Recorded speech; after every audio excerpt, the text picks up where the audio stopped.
Ivana était une jeune fille de 18 ans, très polie et respectueuse, dont la beauté et la gentillesse ne laissaient personne indifférent, dans la petite ville dans laquelle elle a grandi. Le père d'Ivana est décédé dans un crash d'avion, lorsqu'elle avait 5 ans. C'est la raison pour laquelle sa mère Hermine s'est remariée avec Samuel. Un homme assez aisé, qui était propriétaire de 2 épiceries. Hermine était une femme au foyer, sans emploi, et ne comptait que sur l'argent que lui donnait son mari Samuel pour s'occuper de sa fille Ivana. Samuel était un beau-père assez exemplaire, aux yeux de plusieurs habitants de la ville. Mais plusieurs personnes le trouvaient sournois et narcissique. Surtout que les bruits couraient dans la ville selon lesquels Samuel avait l'habitude de s'envoyer en l'air, avec des jeunes filles mineures, dans les hôtels. Moyennant un peu d'argent, car la majorité des jeunes filles de la ville vivaient dans une précarité remarquable. Ivana considérait vraiment Samuel comme son propre père, car il l'avait toujours aimée, et avait toujours été bienveillant envers elle. Mais en grandissant, Ivana a remarqué que le regard de Samuel envers elle avait changé. Il la regardait désormais comme une potentielle femme. Et non plus comme une fille. Mais Ivana refusait de croire que le mari de sa mère pouvait avoir des vues sur elle. Alors, elle se convainquait que sa mémoire lui jouait des tours. Mais un jour le cauchemar d'Ivana va devenir réalité lorsque sa mère l'a envoyée dans l'épicerie dans laquelle son beau-père travaillait, pour prendre des aliments pour la cuisine du jour. Arrivée à l'épicerie, lorsqu'Ivana est entrée, Samuel a fermé la porte derrière elle. Puis il s'est mis à la caresser, en lui disant « Ivana, tu es devenue une vraie femme, tu m'as toujours intéressée, mais depuis tout ce temps, je me suis toujours retenue, car j'attendais le bon moment, à présent tu as 18 ans, tu es majeure, et nous pouvons nous mettre en couple. » Était scandalisée, et a répondu tout en étant effrayée. « Mais tu es mon père, comment peux-tu être intéressé par moi, papa Samuel? S'il te plaît ne fais pas ça. Car maman sera vraiment déçue de toi et sera complètement abattue, si jamais elle apprenait ça. » Samuel a répondu en disant « Ma chérie Ivana, cette relation sera notre secret, tu ne devras en parler à personne. Ainsi ta mère ne le saura jamais. » Ivana a répondu en disant « C'est impossible papa. Je ne peux pas faire une telle chose à ma mère. » Samuel a immédiatement répliqué en disant « Arrête de m'appeler papa. Tu sais très bien que je ne suis pas ton père. Et à partir d'aujourd'hui je veux que tu me considères comme ton petit ami. » Ivana était tellement traumatisée par les avances de Samuel, au point où elle l'a poussé, et s'est enfuyant. Courant. Ivana est retournée à la maison, sans même prendre les aliments que sa mère l'avait envoyé chercher. Une fois à la maison, sa mère Hermine a remarqué que Ivana était essoufflée et inquiète. Elle a demandé à Ivana ce qui n'allait pas, et où étaient passés les aliments qu'elle l'a envoyé prendre dans l'épicerie de son père Samuel. Ivana a répondu en disant « Maman, en partant à l'épicerie j'ai croisé un gros serpent noir, sur mon chemin, qui a failli me mordre. C'est la raison pour laquelle je suis revenue à la maison en courant, et je ne suis pas arrivée à l'épicerie de papa. » Ivana a menti à sa mère, car elle ne voulait pas lui dire la vérité, à propos du fait que Samuel l'avait retenue dans l'épicerie, et avait envie d'elle. Hermine était juste soulagée du fait que le serpent n'ait finalement pas mordu Ivana. Dans la soirée lorsque Samuel est rentré à la maison, Ivana avait du mal à le regarder dans les yeux. Car ce n'était plus l'homme qu'elle a connu durant toutes ces années. Samuel était devenu un loup, qui voulait absolument la dévorer. Alors Ivana se méfiait désormais de lui. Une semaine après, Samuel a interpellé Ivana, en lui disant « Bonjour ma chérie, je t'ai laissé assez de temps pour réfléchir en ce qui concerne notre relation. J'espère que tu es finalement d'accord, que toi et moi on ait une relation amoureuse. » Ivana a répondu en disant « Non papa. Je t'ai dit que je ne peux pas avoir une relation intime avec toi.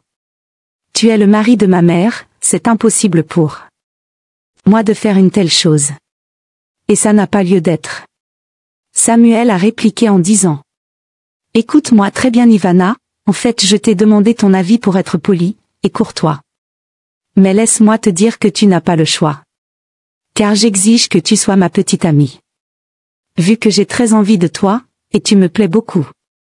Alors tu dois te mettre en tête que désormais toi et moi nous sommes en Couple.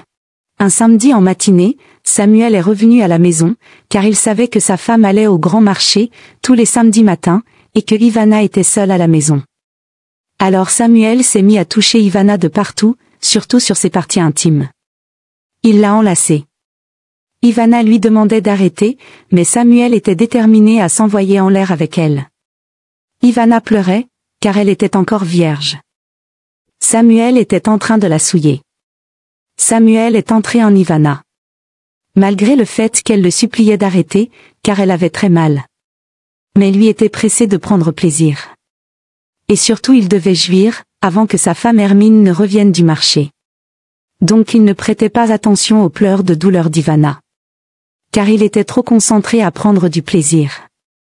Lorsqu'il a fini de satisfaire sa basse besogne, il a dit à Ivana, « Arrête de pleurer chérie, sois forte, désormais tu es une vraie femme. Ne t'inquiète pas, je serai toujours là pour toi. Tu peux me demander tout ce que tu veux, je vais te le donner. Mais à condition que notre relation reste secrète, ne dis jamais rien à personne. » Puis Samuel s'est dépêché de retourner à l'épicerie, car il savait que sa femme Hermine n'allait pas tarder à arriver. Ivana était sous le choc, car elle venait de se faire dépuceler par le mari de sa mère, elle était traumatisée, et avait très mal, à l'entrejambe. Lorsque sa mère est arrivée dans la maison, elle a dit à Ivana. « Pourquoi tu es aussi triste? Qu'est-ce qui ne va pas ma fille ?» Ivana a répondu. « Maman, j'ai très mal au bas-ventre, je sais pas pourquoi. J'ai également de la fièvre. » Hermine lui a dit. « C'est sûrement un début de palu ma fille, je vais te donner des comprimés qui vont te soulager. » Sans pouvoir imaginer l'horreur que sa fille venait de vivre. Les jours passaient, et Samuel s'inquiétait du fait qu'à tout moment Ivana pouvait tout raconter à sa mère, sur ce qui lui avait fait. Alors Samuel a décidé de payer le silence d'Ivana, en lui donnant de l'argent. Un matin, il a interpellé Ivana dans la rue et lui a dit. « Bonjour ma chérie, prends cette somme d'argent, et fais-toi plaisir, en achetant ce dont tu as besoin, des vêtements, et autres. » Mais Ivana était toujours très triste par la situation qu'elle vivait, et elle a dit à Samuel. « Non, je ne peux pas prendre ton argent. Je n'en ai pas besoin. » Samuel a répliqué en disant. « Ma chérie, détends-toi, et ne t'inquiète pas. C'est normal que je prenne soin de toi, car tu es ma petite amie. Prends cet argent s'il te plaît chérie. Et va au marché faire des courses, de tout ce dont tu as besoin. Si ta mère te demande où tu as eu l'argent pour faire autant de courses, tu lui dis que c'est moi qui te l'ai donné car tu as eu une très bonne moyenne trimestrielle. » Ivana a réfléchi, et s'est dit que de toute façon, Samuel avait déjà abusé d'elle. Et avait pris tout ce qu'elle avait de plus précieux au monde, à savoir sa virginité. Alors elle n'avait pas à avoir de remords, en prenant l'argent qu'il lui donne. Puis elle a pris cet argent, et est allée au marché, faire du shopping. Elle s'est acheté les plus beaux vêtements qu'elle n'avait jamais possédés de sa vie. C'était comme une thérapie pour Ivana, afin de se remonter le moral, par rapport au traumatisme qu'elle vivait. 2 jours plus tard, Samuel a donné rendez-vous à Ivana dans un motel de la ville, qui était assez éloigné de leur quartier.